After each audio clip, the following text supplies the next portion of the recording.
Hello, everybody. Nice to see you. This is Victoria Ransom. Nice to see you. Hi, everyone. I just want to start by saying I'm an extreme introvert, so I'll be tweeting my questions to her, and she'll be reading them and then telling you what I asked her. If everybody's cool with that, just follow the hashtag Doug is an introvert. Which is problematic because I don't have my phone, so Yeah. someone in the audience will have to shout the question She has to me. Google contact lenses on. That's what she's been doing at Right. Wildfire. So you started your, here's what we'll do. I'll ask her some questions. We'll have a conversation. And when there's time left, probably 5 or 8 minutes, I'll turn it over to you guys. Ask her any questions. You started your entrepreneurial journey figuratively and literally very, very young. I mean, what I mean by that is you were a traveler, but you were also trying to launch companies, 3 of them so far. What is it like being young, being on your own, doing that, and then suddenly getting the knock on the door that Google wants to buy your company? How does that change you? Well, I guess it's a process, so you don't go from, one day you've just started a business, the next day Google's knocking on the door, although it sort of felt like that. It went so quickly. So it's a process. Speaking particularly about Wildfire, I guess we started the business, we had an idea, we were actually trying to solve our own problem. We thought, let's solve this problem and see what happens. Before we knew it, we had customers, bigger customers than we imagined we had, and then we thought, maybe we could grow this, and so we started hiring people, then we raised money. So along the way, your vision of what you can achieve and your expectations are gradually rising. Did you have a plan? Did you know that we're going to have this many employees so far, No, and then you were just making it up as I you would went be along? lying if I said that. I mean, we had a vision of what we wanted to achieve, but it wasn't that we mapped out and said, in 2.5 years' time, we'll have 400 employees and 25,000 customers. Yeah. I think you set a goal here, and then you get there, or you get close to it, you're like, I can set a bigger goal and a bigger goal. Right. But nevertheless, even though I'm saying gradually our vision got bigger and bigger and bigger, it's still pretty amazing that day when I distinctly remember walking out of the Google offices, sitting in the car with my co-founder, who's actually also my husband now, and we're kind of like, holy shit, what just happened? So yeah, it's a kind of an amazing moment. And I understand also that when you had found out that Google wanted to acquire you and was interested in the product and what you were doing with it, that you actually couldn't tell your team that this is what happened. No, it's really hard. So what is that like if the core of the product is the product development, and what do you do when that happens? Well, largely you keep business as usual, and in fact that's precisely what you're meant to do, because an acquisition can fall apart at any time, and even probably a day or two before it announces. So the acquirer should be very clear and is very clear, and you yourself should be very clear that this thing might not work out and you need to keep running your business. So that's what we did. We kept running our business. But it is tricky when some people in the company know what's going on and are very, very, very distracted because of it. Yeah.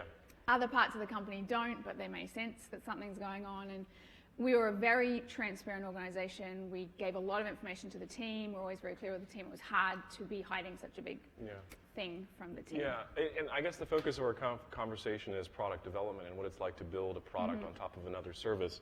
You were already building on Facebook. Going back to what you just said, you're on the cusp of maybe moving that into Google. How do you make sure that the product, I'm really curious of sort of the granular aspect of what are you not telling the team, what are you telling the team to make sure that product development has integrity? Because you're talking about distracted people, you're talking about maybe all these motivations rising up and intentions rising up. What did you do? Did you have meetings with your team to sort of subtly signal, like, this is what you need to be doing, or? Actually, no. I mean, we really didn't change the product direction or the product vision at all before going into Google. And even right after going into Google, and for quite some period of time after being a part of Google, we didn't change anything dramatically. And that was what Google wanted us to do as well. I mean, very much the mandate from the person I was reporting into, Neil Mohan and others, was you've built a great business, you know what you're doing, you have lots of customers, keep doing it, and as you're doing that, start to understand what Google's challenges are, start to understand what Google's opportunities are, and adjust, but don't make any sudden changes. I think probably within Google, they've probably seen enough acquisitions where companies try to make changes too quickly and it doesn't work out, that we're actually given a lot of autonomy to just keep doing what we're doing and figure out where we fit in. So certainly before the acquisition, we didn't try to change directions. There was no pressure to change the product once you were actually in Google, because you moved from CEO to director of product. What was that transition like And what was the pressure like on the product to perform?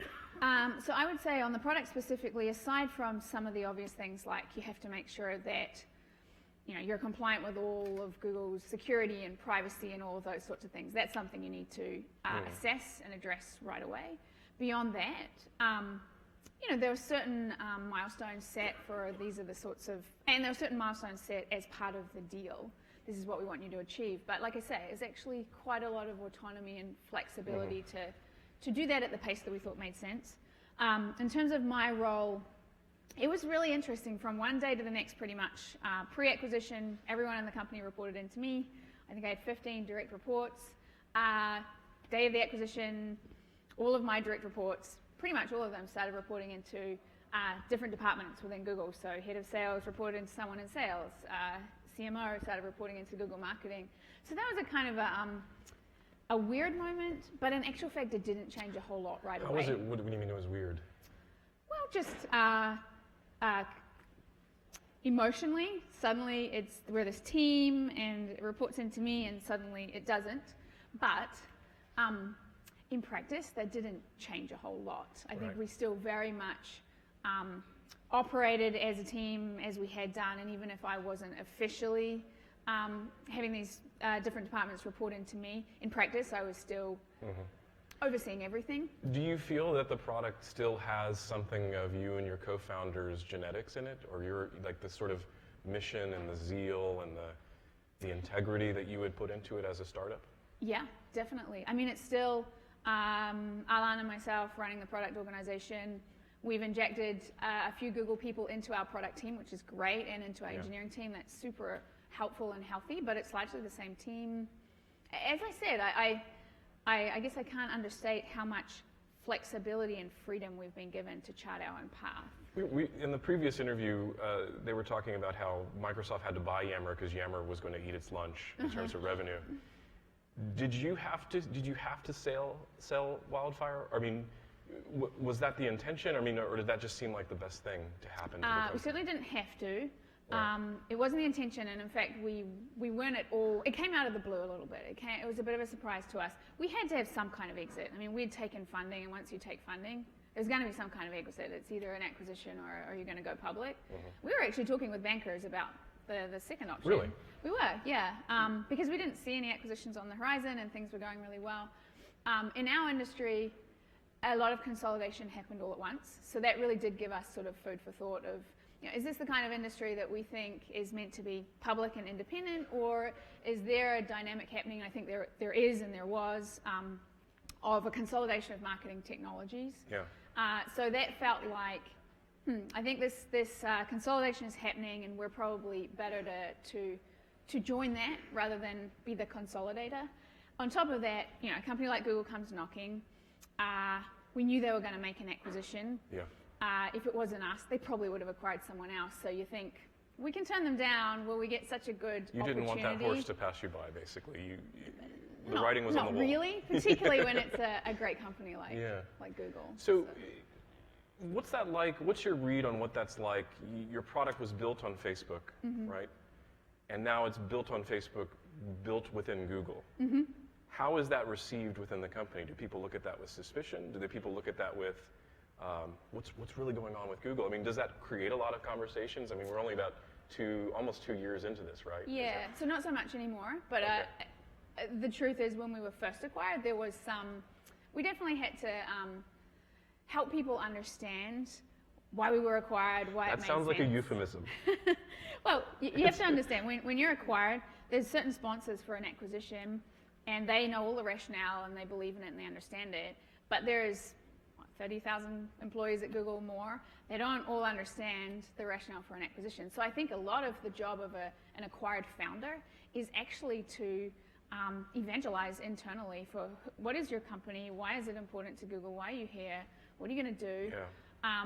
So you have to do that anyway, and then we probably had to do that even more because there was this element of, that's really interesting. We don't usually work that closely with Facebook. Yeah. You guys, your whole business is, or a large part of your business is operating on Facebook. How does that work? What's that like? And, But people got it. They understood that. Can we talk about sponsorship for a minute? Sure. For other aspiring entrepreneurs out there, sponsorship is incredibly important, not just for the acquisition, but now that you're inside of the company, I guess you've been through 2 budgetary cycles, I guess fiscal cycles, where people are going to fight for resources. How does that play out as the director of product and with your sponsors? I mean, how does that relationship work? It's a great question. I think it's a real misconception. You hear so often, I did after we got acquired, it's like, oh, that's great. Now you'll have all the resources in the world. Yeah. You won't be resource constrained anymore. And what you realize is inside of large companies, there's way more good ideas than there are resources. So there's just as high a bar for proving that a given project deserves to have more engineers, deserves to have more product people, deserves to have more budget. So there is a fight for resources. In our case, I think Google recognizes that it's quite tough for a startup.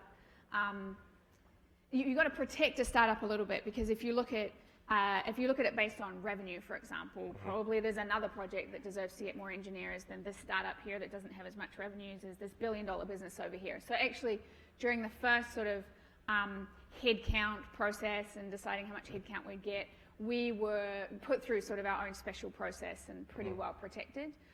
This year, we're rolled into the normal process. But fortunately, I have a sponsor.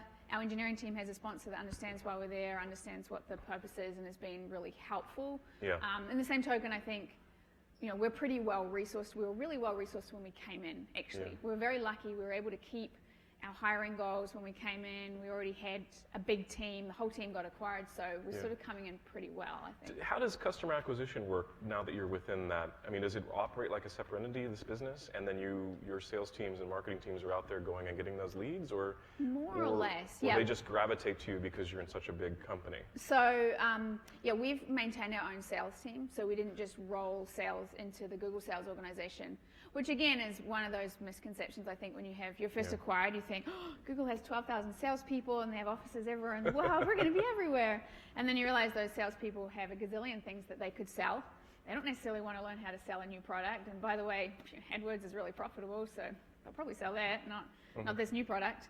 So it's actually been really helpful that we've had our own sales team. And what sort of happened organically over time is that sales team has built really strong relationships with the Google sales organization. They're all part of Google now, but in order to find ways that they can be co-selling together, that's happening a ton. Sure. But you said AdWords is probably the big revenue driver for them. What about in 10 years? Do you think your product will be the more important thing? The sort of conversational marketing, relationship marketing, social media marketing kind of process? I don't know if ours will be. It would be nice to say we're going to eclipse AdWords, but I don't know if I'd say that. But I think things are changing. But I mean, will the focus change? Will the focus change? I think Google has a very, very big focus on brand marketers. They've done extraordinarily well with performance marketers. They're doing great things for brand marketers, but I think Google sees that as a big growth opportunity, and obviously social marketing is a really important thing for brand marketers. So yeah, it's becoming really important. Okay, let me go back to a question that I forgot, and I just remembered, and I'm actually quickly forgetting now. Hold on. Is it hierarchical, this fight for resources? I mean, do you have to still do some of this protecting of the product development team and sort of soothing them and making sure that they're keeping focused on their project while you just go out for the hard fight? And then does that work like a ladder? Because I've been in institutions, very large tech companies, for example, where that works in a very hierarchical way. You set this bar, and then you have to go for this bar, and then you have to go for this, kind of discussions. So it certainly is my job. The rest of my team isn't having to worry about it. So I guess it's hierarchical in that respect. Google is about the least hierarchical company that I could imagine. It's been very surprising to me to see how non-hierarchical it is. But yeah, it's my job. But no, I would say my experience, we've just gone through this process. And I think it was with my peers, it was sitting down, it was looking at all the resources that people have requested. It's looking at all the projects that could be funded. And then it was really together saying, do you really need this resource? And asking people to prioritize 1, 2, 3. I absolutely need this. I would like to have this. Maybe I don't need this. And you see people giving out resources for their own project because they see someone else's as more important. It's a good process. How does that change the timeline for development of a product now that does it put a stall in there because there's so much preparation for that mid-year planning or that end of the year planning? Or is this a really lean team that's constantly... Yeah, in our case, certainly we just we said we're going to set our goals, we're going to assume we can achieve them, and we're not going to, there is a period of time where you don't know how many resources you're going to get, but you just say, that didn't stop us from just plowing forward and saying this is what we're going to achieve, and I think we have the resources we need to achieve what we want to achieve. It's again, another thing that surprised me about Google, it's a big company, but there's scrappiness going on inside of that company. People have to stretch themselves. And how many people are on your team now? So in the product organization, I think we're about 10, engineering about 70. The whole company, I think we're around 380 or something like that. That's good. That's healthy. Yeah.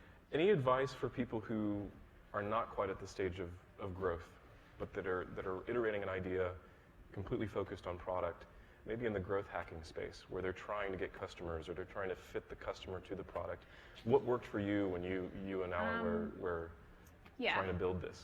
Well, one thing that worked for us is, I have to caveat this by saying is we were in a great industry that was growing. So the first thing you got to find is find an industry that's got a lot of potential. Really ask yourself, is there a lot of growth opportunity here, or have you put yourself in a niche business? Because a niche business, it's like surfing a wave. It doesn't matter how good you surf it. If it's a small wave, you're not going to get a really big ride. If it's a big wave, you've got to hold on tight. You've got to surf really well, but you'll get a damn good ride. So we hit a big wave. So, that was great. That's the first step you've got to get. For us, things that were really important is getting those first marquee clients. So we kind of did anything we could to get a couple of well-known brands to use our product. We got Pepsi to use it. Early on, we got Paramount to use it. How did you get those brands to use it? Was it an email? Did you just email someone and say? First of all, that work was largely done for free. So, and we're like, let us do a case study. We'll do whatever you want. Don't let that change your vision or your roadmap. That's dangerous. But as long as it aligns with what you're planning to build, bend over backwards for those first couple clients and get a case study. Initially, it was reaching out through your network. So it really was. It was like, I know this person who's in Zappos. Let's contact him. He'll talk to someone else. And before we knew it, we had a deal with Zappos. Okay. Scrappiness. Scrappiness is key. And you sound like the example that Mark Suster and Ben Horowitz were talking about last night. They were talking about building something that came from your own personal endeavors or your personal struggle. Yep. You were an avid traveler. You wanted, didn't maybe I'm wrong, I'm forgetting this, but the iteration of what became Wildfire started with you trying to solve a personal problem. Yes. And that was exactly what? Sorry. We owned an adventure travel company called Access Trips. We created a fan page for Access Trips, and then immediately sort of had this problem of, now what are we going to do? How are we going to get fans? How are we going to engage them? Wanted to give away a free trip. Realized to do that we'd have to build some kind of Facebook application. Thought that was kind of silly to just build that for ourselves, and figured other companies would have that problem. Built it in a way that other companies could use it, and that was what kicked it off. Took off like wildfire. Eventually. Sorry, I had to get the pun in there. Eventually. We're going to move to questions from the audience. So is anyone, I see a hand up there. Do we have a way of, you can tweet me as well if you want to. It's a joke. There's the mic. Sorry to confuse you. Go ahead. Yeah, so I'm from Pakistan Startup Grind chapter, and I also have a social media agency. So my question is in two parts. A, how do you keep up to date on the product development? Do you have an insight on what's going to happen on Facebook newsfeed, or do you have an insight on Google+? And then at the same time, when you're part of Google, what happens internally when you get to know about Facebook is going to do this and we need to kind of build their product along that way? So does that create a certain, the Google Plus team would want to know what's going on Facebook. So how do you deal with that? So was the last part, so just the very last part of your question? Okay, so the last part was that if you do get to know about the features which are getting on, and you're part of Google, and you know that what would happen on Facebook, what the next week, how do you kind of internally take care of that? Mm-hmm.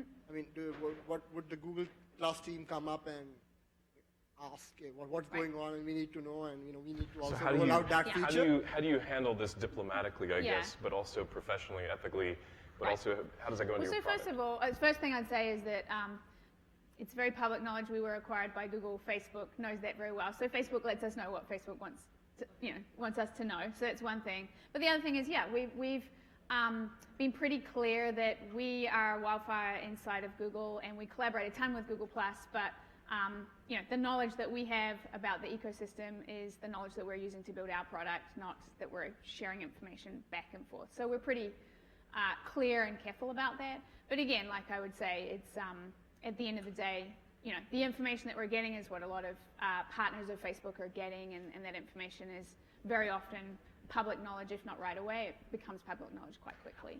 I guess that if I can piggyback off of that, what has the relationship with Facebook been like, though? I mean, I'm sure when you're a scrappy startup, they're a lot more open with you about wanting to experiment with you.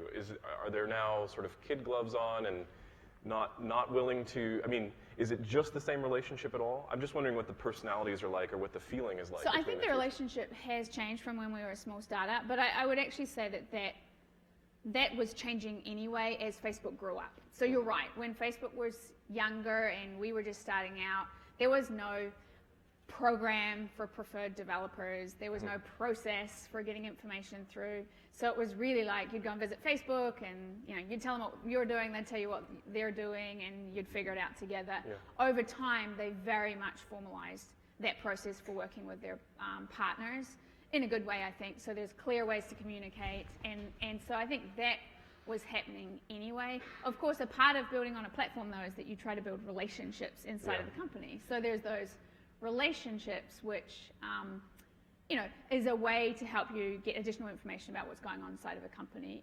And some of those have probably changed a little. And I will get back to questions, but I just had another one. Are there other opportunities in this social media marketing space to build on platforms like Facebook? Do you think there's still ground out there to tackle? Or do you think that consolidation has really taken place and now we're just waiting for it to kind of scale out in the system? I think there are other opportunities. There are plenty of independent companies that are doing really well. There's actually been a pretty clear bifurcation, I would say, around customer service for social and then paid advertising for social. Those are two, I'd say, big growth areas, and a lot of companies are popping up and sort of focusing on those areas and doing really well, and a lot of them are independent companies. Right. So there's still tons of growth out there, but I do think there's a general desire from brands to say, I don't want to work with 50 different technology providers to solve my marketing needs. So as companies can start to pull that together well, and I think we're in the early stages of that, then I do think there's a dynamic of trying to bring that together, and it's perhaps harder in the long run to be a niche player doing this one little thing. Right. But let's face it, the consolidators can't solve all needs, so there's still plenty of room for more specialized technologies. I think. They're going to create their own inertia, really, and then that can be disrupted. Oh man, we're up for disruption all day. All the time. Yeah. Are there any other questions out there? There's one over here. Yeah. Hi, my name is Jennifer Arcuri. I'm a startup, and I was curious. Sorry. Hi. I'm just curious because I'm a startup. I've been running the last 3 years in London, and then now expanding Middle East, South America, and I feel like I keep asking everyone I can, when you get that first offer where someone's like, I'm interested in buying you, and I can't actually disclose who came to me recently, but I was like, what? How do you even begin to collect and align the dots? And then I'm thinking, is this something I regret in a few years? Is this too premature? Should I continue to build on what I've started? Am I even in the same reign to even go into business with these guys? So I'm just curious what you thought as a startup. Yeah. And then if you were to do it again, would you do it the same way?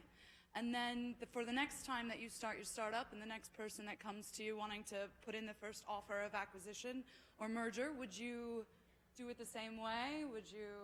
What advice would you? It's a great question. I think it's a really, really hard one to answer, because you can, for every story that you can tell of someone who decided not to sell and it worked out really well, Facebook is a really famous example. Google is a really famous example. They could have sold so early, they didn't, and thank God they didn't. You can find so many counterexamples. I have friends in this situation that could have sold.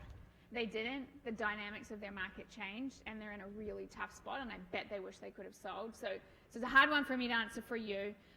In our case, I don't regret it at all. I think we sold at a really good time. I know a lot of people that do sell and regret it, so that's always a possibility. I guess I would say, as much as possible, try to spend time with whoever this company is that's interested, and for us, a lot of the relationship, or a lot of what happened with Google was a relationship thing. It was meeting people and feeling like, wow, we're really aligned in our thinking here. I really like these people. They really like me. I think the culture can align. I think this is going to be really great for our employees. I'm going to feel good about this for our employees. Plus, really looking at, as I mentioned before, the industry dynamics. You know, are there some reasons why this might be a really good time now, and there might be some things in the horizon that would mean it's better to be part of a bigger company? We had some casual conversations earlier on. We could have sold the company earlier on, and I would have regretted it, I think. Although, hindsight's 20/20, right? Maybe I'm only saying that because I knew that we stuck it out longer and it worked out better.